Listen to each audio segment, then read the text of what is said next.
Students, let's start with the last topic of this chapter, that is periodic trend in chemical properties. As we know, some of the trend in the chemical properties of elements like diagonal relationship, inert pair, these we are going to discuss here, but we have many more chemical properties. There is lanthanide contraction, actinoid contraction. These we will discuss later in next unit, but here we have to discuss about the diagonal relation and inert pair effect.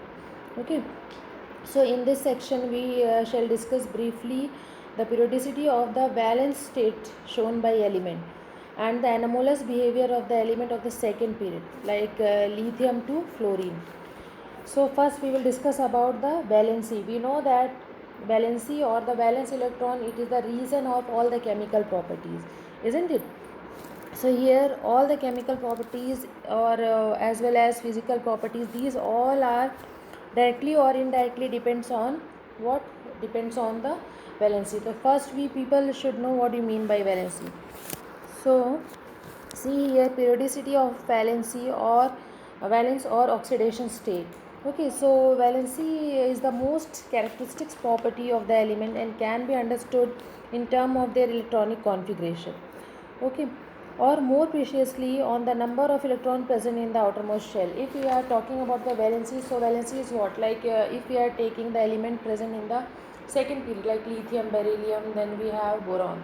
If you see the valency of lithium, then first we have to see the electronic configuration. I already told you that everything is based on the electronic configuration only. So here valency of lithium, here electronic configuration of this one is 1s2 2s1, because the atomic number of lithium is 3, so it means it has one electron in the outermost shell. So because of the presence of one electron in the outermost shell, here the valency of this one is taken as 1.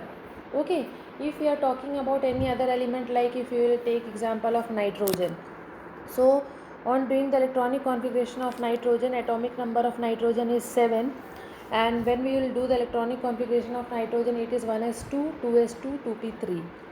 It means nitrogen has 3 or 2 plus 5 electron in the outermost shell. That's why to complete its state or to complete its octet, it needs 3 more electron to become stable. That's why the valency of nitrogen is 3. Sometimes the valency is directly depend on the number of valence electron present, but sometimes it is not like that. So here there is need to define valency. What do you mean by valency? So valency is not what the number of electron present in the outermost shell.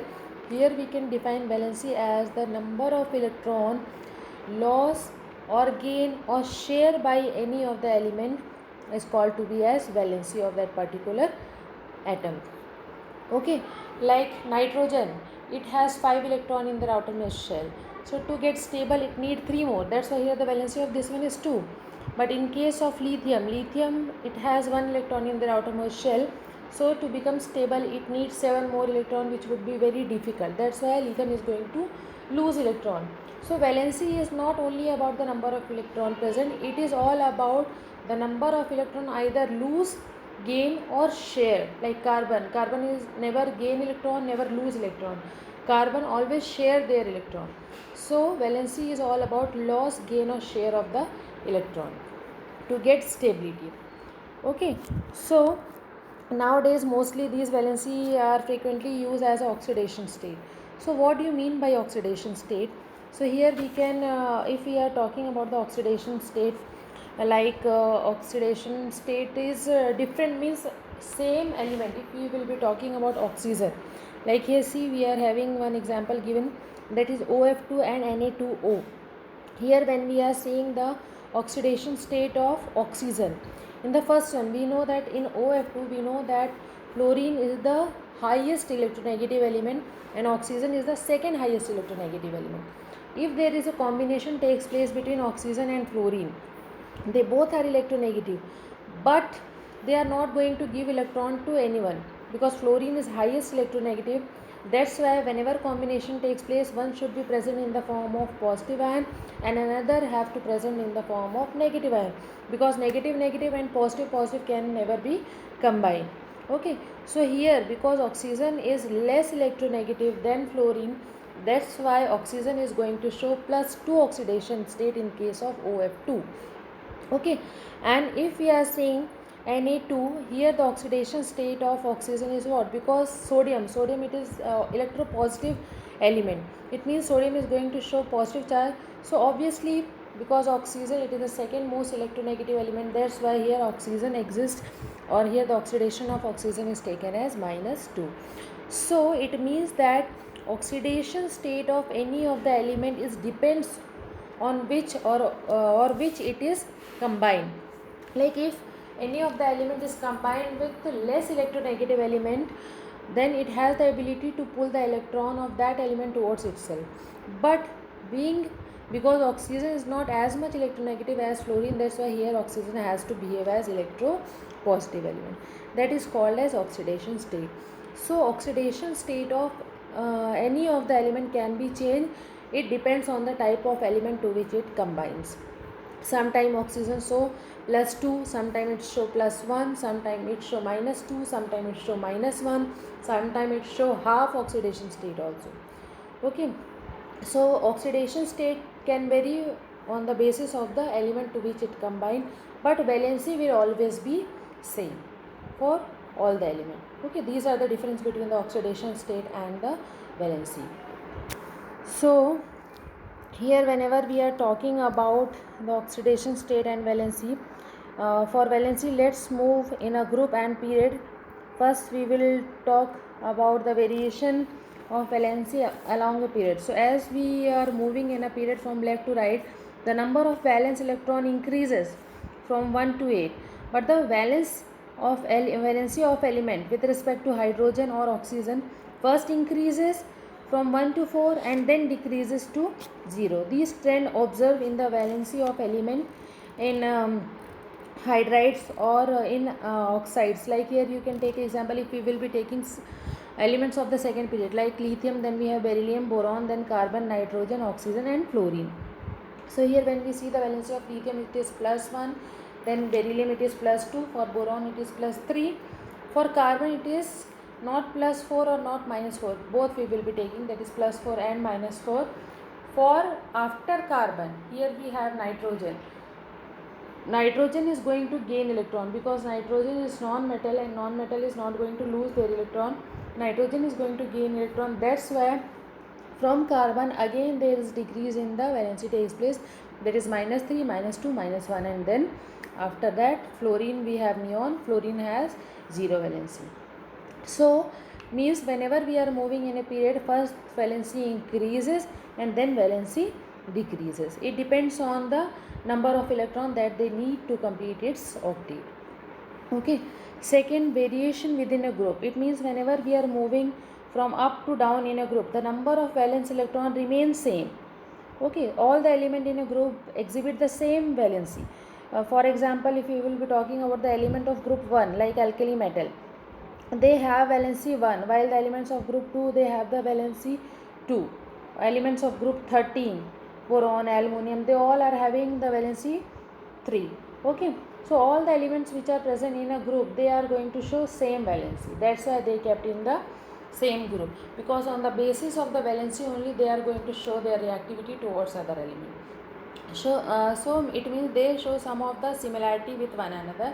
That's why they kept in a same group. So these are the variation along a period and along a group on for valencies. Now after that we have to talk about the anomalous property of the second period element.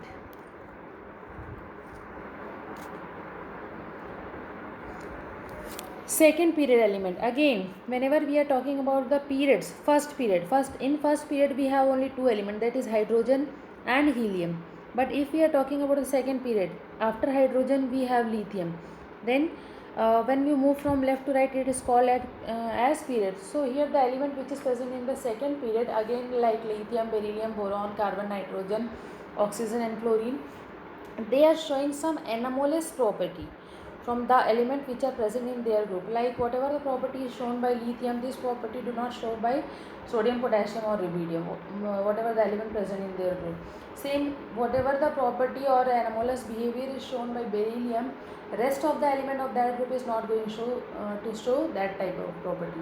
same with boron also, so same with carbon also, same with nitrogen also. Means these elements are going to show some different property from their group, which they do not have to show. Because they are present in a group, it means all the element of a group should show same property. But here these elements which are present in the second period, they are going to show some different property from one another. That's why it is called to be as anomalous property of second period element. So first we people have to see that what are the anomalous property that they are going to show, and why, what is the reason for this type of anomalous behavior of the element of group second. So first reason is that of small size of the element. Means if we are comparing the size of the second period element with their group, like lithium, after lithium we have sodium, potassium, rubidium. In lithium we have only two shell, but in potassium we have three shell, sorry, sodium we have three shell, potassium four shell. It means slowly the number of shell is going on increases. So it means that lithium, it is having the smallest size in their group. Okay, so the first reason for showing the anomalous property, that is the small size of the second period element. Second reason, that is high ionization enthalpy. Ionization enthalpy is what? It is the amount of energy which is needed to remove an electron, isn't it? So if the size of any of the element or shell of the atom is small, then the removal of electron will become difficult, because the nucleus attraction is more there. That's why here, because of the small size, ionization enthalpy of the group second element is more, or as compared to the other element of that group. Okay. Third, that is high electronegativity. High electronegativity. Electronegativity is also what? It also depends on the size. If the size is small, it means it has the ability to attract the electron from outside. So again, lithium, then beryllium, and then boron, they are having small size as compared to their group. That's why they are taken as electronegative. Means they have some of the capability of the some of the capability to attract the electron towards itself. That's why it shows some of the electronegative character also. They are not electropositive actually, because they are metal. That's why they are taken as electropositive, but they have somewhat characteristic of electronegativity because of the small size. But the other element of their group, they are having bigger size. That's why they do not show electronegativity. So third reason is high electronegativity. Okay, next the fourth reason. What is the fourth reason? That is the absence of d orbital. Absence of d orbital means here, whenever we are doing the electronic configuration of lithium is what? 1s2 2s1. For beryllium it is 1s2 2s2. For boron it is 1s2 2s2 and 2p1. Okay, then for carbon we have 1s2 2s2 2p2. For nitrogen we have 1s2 2s2 2p3, and so on. It means here in the second period we are going to fill only till p. We are not going to enter in third shell, because in one first shell and in the second shell we have s or p only. We do not have d orbital in second shell. Okay, d orbital started with the third shell. So because of the absence of d orbital, it cannot expand itself. Okay, so that's why rest of the elements like sodium, potassium, and magnesium, calcium, they are having d orbital. That's why they show somewhat different property from that of their group. Okay, now ability to form p pi multiple bond. It means the element which is present in the second period of their group, they are not they do not have the ability to form p pi multiple bond, pi bond. What do you mean by pi bond? We know that sigma bond, it is taken as a single bond. Whenever we are talking about the single bond, it is sigma bond. Pi bond is taken as the multiple bond, but whatever the bond be may be, it may be double bond or triple bond. So because of p only, they do not have the ability to form double bond or triple bond. That's why they are they do not, or they shows anomalous property from that of their group. Okay, these are the reason. First reason, that is because of the small size. Second, because of higher ionization enthalpy. Third, that is high electronegativity. Fourth, that is absence of d orbital. Fifth, that is ability to form p pi multiple bond. Okay, they can form only p pi multiple bond, but the element of other element of the same group, they are having the tendency to form d pi bond because of the presence of d orbital. But here they do not have the d orbital. That's why they do not show this type of property. Okay, so let's move with some of the property that we have to discuss in this chapter.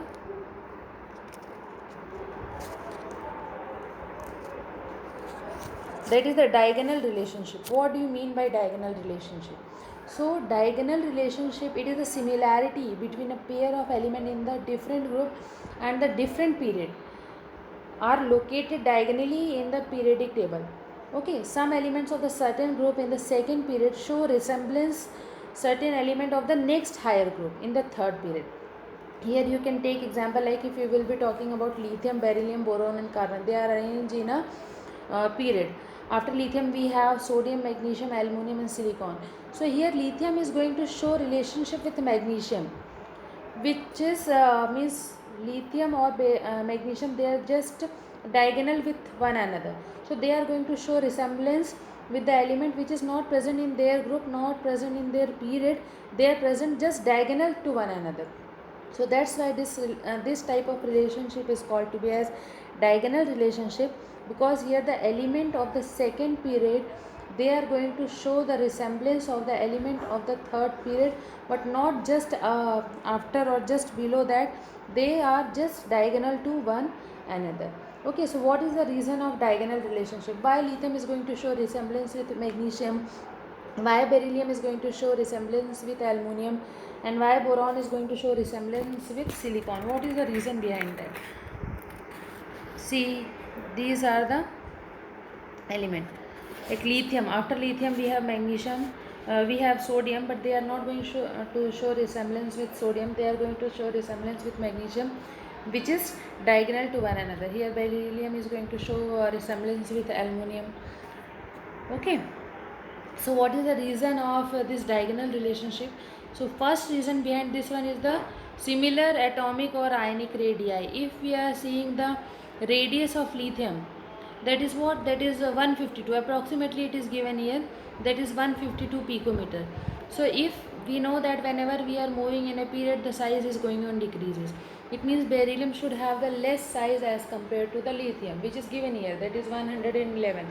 But when we move from lithium to sodium, again here there is increase in the what, there is increase in radius takes place. But on moving from sodium to magnesium, again here there is decrease in the radius, or yes, atomic radius takes place. It means if we are taking just example, if we are taking lithium, the radius of lithium is 2, it means from 2 when we go to the beryllium it become 1. Okay, like again for lithium, when we move from lithium to sodium, from 1 it will become 2, and then again when we will move from sodium to magnesium, from 2 it will become 1. It means they show, lithium and magnesium, they will have approximately similar radius, that's why they are going to show relationship. This is the first cause. Okay, that is the similar atomic or ionic radii. Here it is 152 and 160 is given, that is approximately same. Okay, in picometer. Second reason, that similar electropositive character. Again, electropositivity means what, as we are moving in a period, electropositivity decreases, but when we are moving down in a group, electropositivity increases. It means lithium is less electropositive than sodium. Same when we move from lithium to beryllium, here the electropositivity means what, electropositivity decreases, isn't it? So lithium is having less electropositive in nature, or means when we move from lithium to sodium it increases, then sodium to potassium it increases more, but when we move from lithium to beryllium it decreases, the electropositive nature decreases. Okay, then again when we move from beryllium to magnesium it become increases. So here once again, whatever the electropositive nature of lithium is given here, same nature is going to show magnesium. This is the second reason, that is the similarity between lithium and magnesium, that is because of the similar electropositive character. Next is the similarity in polarizing power. What do you mean by polarizing capacity? Polarizing means the ability to attract the electron towards itself, because the polarizing character of your element, they also have the tendency to change the shape of the element. Okay, that we will discuss more explanation of this we will do in the next chapter, that is in chapter number 4. Here also we have to do this property, that is polarization. What do you mean by polarization, and what is polarizing power of any of the element? So polarizing power, because the element having the tendency to attract the electron towards itself, so on attracting they also have the ability to change the shape of any of the atom, that is called to be as polarizing power. So these elements which are showing diagonal relation with one another, they also show similar polarizing power. That's why these are the three reasons of the diagonal relationship. Okay, now periodic trend and chemical property. I hope diagonal relationship is clear to you people. Students, here we also have to discuss about the inert pair effect, that already we have discussed. Inert pair effect. Inert pair effect means what? It is the reluctance of s orbital to take part in the reaction. Okay, this is very important because this inert pair effect will be asked in your exam, and it is also very important because in senior classes you people have to know what do you mean by inert pair effect. So inert pair effect, it is the reluctance of s orbital to take part in a reaction. Means there are as we people are moving down in a group, here the number of shell is going on increases, and because of the screening effect, we know the screening effect. Before this one we have discussed about the screening effect. It is the effect in which the nucleus attraction do not reach to the last electron which is present in the last orbital. Okay, that is called as screening effect. So because of this effect, or means here we have number of shell, as we people are going down, here s p d f all the orbitals we are having. So because of the poor shielding effect of many of the orbital, here the last one which is present, it do not allow the s orbital to take part in the reaction. Okay, so because s orbital cannot take part in the reaction because of the more shielding effect, that's why only the outermost electron which is present, that they can only take part in the reaction. That's why s do not take part, and here the oxidation state become decreases. Here we do not have example of inert pair effect because inert pair effect is not given in this chapter. I think it is in the next chapter. So I will give you example related to this one also, because without example you will not understood what do you mean by inert effect. In the next class I will show you the example also, which will help you people to understood much better or much easily. Okay.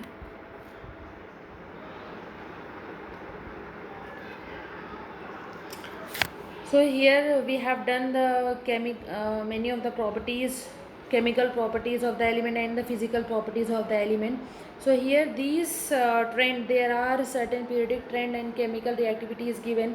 The chemical reactivity of the element, it is related to the fundamental property of the element.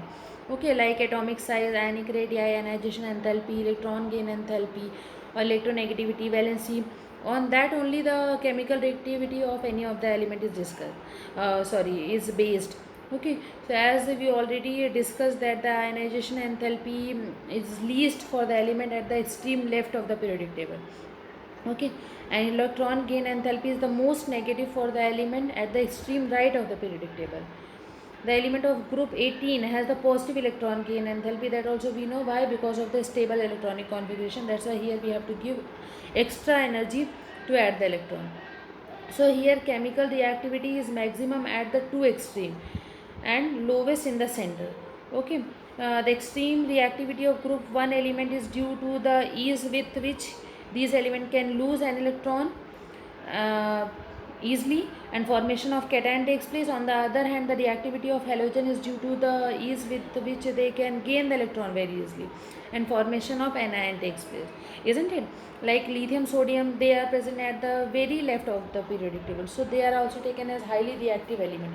Why they are highly reactive? Because they can lose the electron very easily and become electropositive and form cation. And the element which are present at the very right of the periodic table, that is leaving noble gases. We know that noble gas do not take part in the reaction.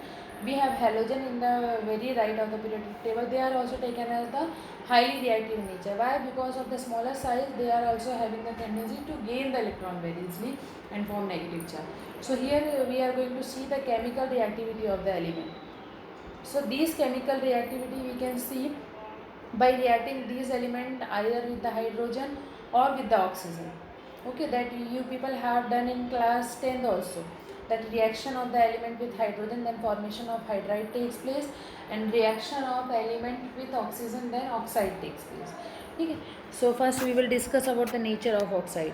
So when oxygen react with any of the element and compound is going to form, this compound is called to be as what? This compound is called to be as oxide.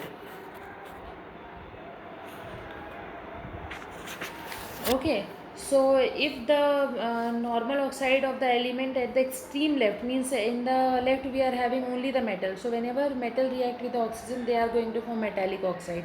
And we know that metallic oxide, on dissolving this metallic oxide into water, they are going to release what? They are going to release hydroxide ion. It means they are basic in nature. So all the metal which are present, or all the element which are present in the left hand side, they are going to react with oxygen, then formation of oxide takes place, and the nature of this oxide is basic. On the other hand, the element which is present at the very right of the periodic table, they react with the oxygen and they form oxide. The nature of these oxides are acidic. Okay, most of these elements are acidic in nature. So oxides of few of the element in the center, they may be amphoteric or they may be neutral in nature. So what do you mean by amphoteric or neutral?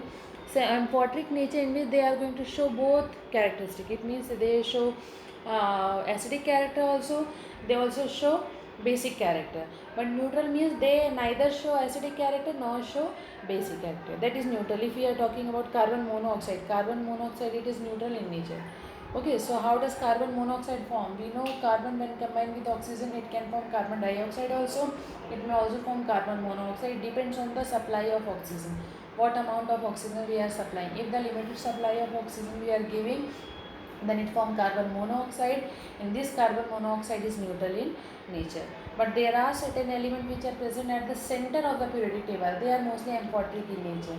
Whenever they react with the oxygen, they, whatever the compound they are going to form, means like aluminium combined with oxygen, then they form aluminium oxide.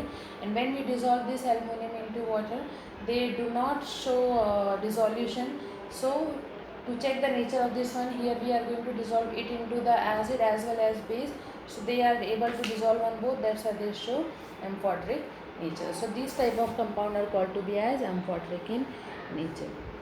Okay, so these are all about the nature of the oxide, which is formed by the combination of oxygen with metals as well as non-metals.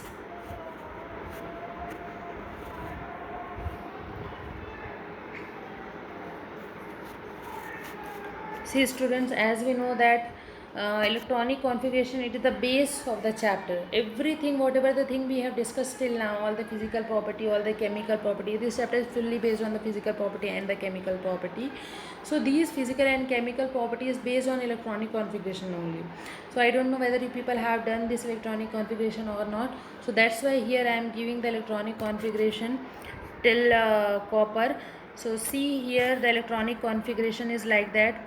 But here the different, the most important thing that you people have to see is that whenever you are doing the electronic configuration of chromium, see the electronic configuration of vanadium and chromium. Vanadium, atomic number of vanadium is 23. When we are doing the electronic configuration of vanadium, it is 1s2, 2s2, 2p6, 3s2, 3p6, 3d3 and 4s2. See, we know that before filling 3d, we have to put electron into 4s, because 4s is having less energy as compared to 3d. That's why 4s, after filling 4s only, we have to fill 3d. Okay, so it is 3d3. But whenever we are doing the electronic configuration of chromium, so it is 1s2, 2s2, 2p6, 3s2, 3p6, 3d5 and 4s1. Why it is 3d5 and 4s1? Because according to the above electronic configuration, here it would be 4s2, 3d4, isn't it? But here the correct electronic configuration is 3d5, 4s1. Why we have done like that? Because we know that elements or the configuration is taken as stable only when they are present in either the half filled form or the fully filled form. So here if we are writing 3d5, 4s1, then here d is having 5 orbital. It means each orbital is having one electron on that, and as in S we have only one orbital and one electron is present, it means it is also half filled. So D is also half filled, 4 is also half filled, it means it is taken as the stable form. But if we are writing 3D4 and 4s2, it means S is fully filled but D is not half filled, not full filled, because if we have 3D4 it means one orbital is totally vacant, so it is not taken as half or full filled, it means it is not stable. So if this type of conditions come in which we can make any of the element half stable or full stable, then we have to go through that configuration only.